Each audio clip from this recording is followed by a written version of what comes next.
175 నియోజకవర్గాల్లో మొదటి నుంచి మా గౌరవ ముఖ్యమంత్రి జగన్మోహన్ రెడ్డి గారు చెప్తూనే ఉన్నారు.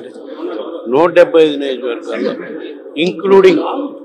ఇంక్లూడింగ్ కుప్పం కూడా మన అభ్యర్థి గెలిచే విధంగా మన అభ్యర్థులపై పూర్తి స్థాయిలో స్టడీ చేసి ఒక నిర్ణయం తీసుకొని అభ్యర్థిని ప్రకటించడం జరుగుతుందని మా గౌరవ ముఖ్యమంత్రి గారు, పార్టీ అధ్యక్షులు జగన్మోహన్ రెడ్డి గారు లోగడ చెప్పిన మేరకే నిన్న 175 నియోజకవర్గాల్లో కూడా 25 పార్లమెంట్ నియోజకవర్గాల్లో కూడా అభ్యర్థుల్ని ప్రకటించడం జరిగింది. అఫ్కోర్స్ ఒక పార్లమెంట్ స్థానం విషయంలో ఇది కూడా బీసీకే ఇచ్చే కార్యక్రమం చేస్తామని చెప్పడం జరిగింది. కానీ పేరు విషయంలో అవతల పార్టీ వాళ్ళ నిర్ణయం మేరకు మనం మార్పులు చేర్పులు అవసరం ఉంటుందని చెప్పి దానిపై పెండింగ్ పెట్టడం జరిగింది.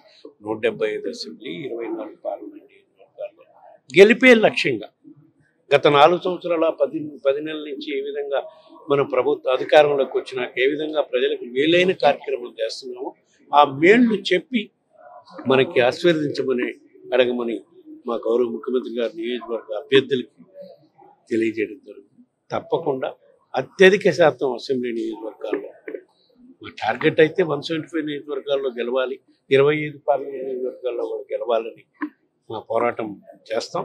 తప్పకుండా అందుట్లో అత్యధిక స్థానాల్లో అసెంబ్లీ కానీ పార్లమెంట్ కానీ తప్పకుండా విజయం సాధిస్తామని చెప్పి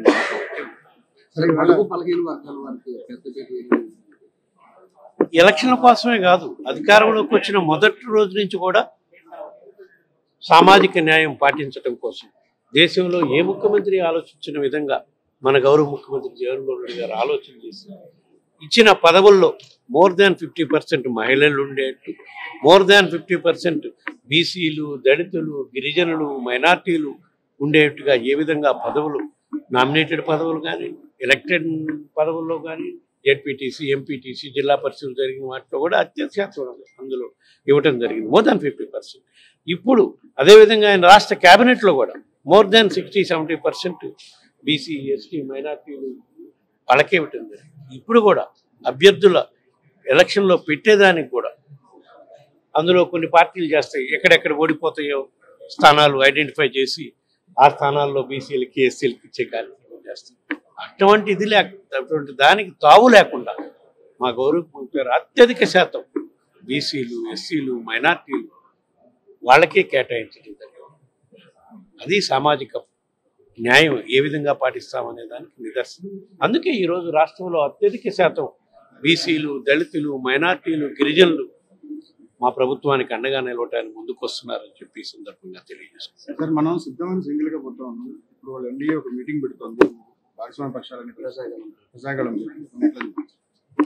దానికి ఫస్ట్ నుంచి మనం ఒకటి చెప్పేది ఒకటే, మేము రాష్ట్రంలో ప్రజలకి 175 నియోజకవర్గాల్లో ఉన్న అన్ని వర్గాల ప్రజలకి మేలు చేశాం కాబట్టి మేము వాళ్ళకు ధైర్యంగా వాళ్ళ ముందుకెళ్ళి మా ముఖ్యమంత్రి గారు కానీ, మేము కానీ, మా కార్యకర్తలు కానీ, మా అభ్యర్థులు కానీ వాళ్ళ ముందుకెళ్ళి మీకు ఇన్ని మేలు చేస్తున్న మా ప్రభుత్వానికి మీరు మద్దతు ఇవ్వండి, ఆశీర్వదించండి, మీ అమూల్యమైన ఓటు మాకే ఇవ్వండి, ఏది మీ కుటుంబానికి మా ప్రభుత్వంలో మేలు జరిగింది అని మీరు భావిస్తే ఏంటని చెప్తున్నాం. కాబట్టి అదే మన ధైర్యం.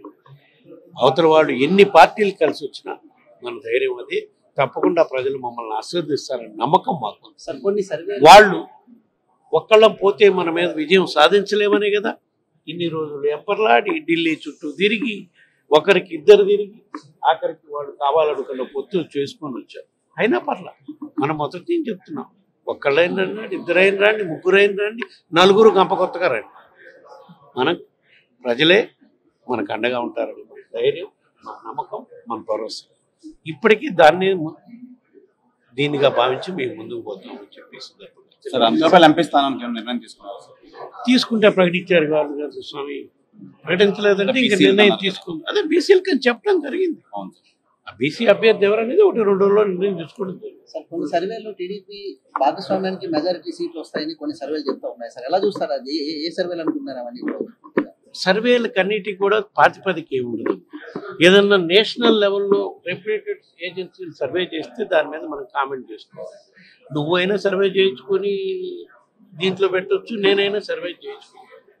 ధీమత్తత, కమలత అనేది వాళ్ళ రెప్యుటేషన్ మీద డిపెండ్ అయ్యింది. అది నేషనల్ ఏజెన్సీ చేసిన agency, for example India Today, Times Now, తర్వాత కొన్ని ఏజెన్సీలు మన తెలంగాణ ఎలక్షన్లో కూడా కొన్ని ఏజెన్సీలు అదే కొన్ని ఏజెన్సీలు ఉంటాయి.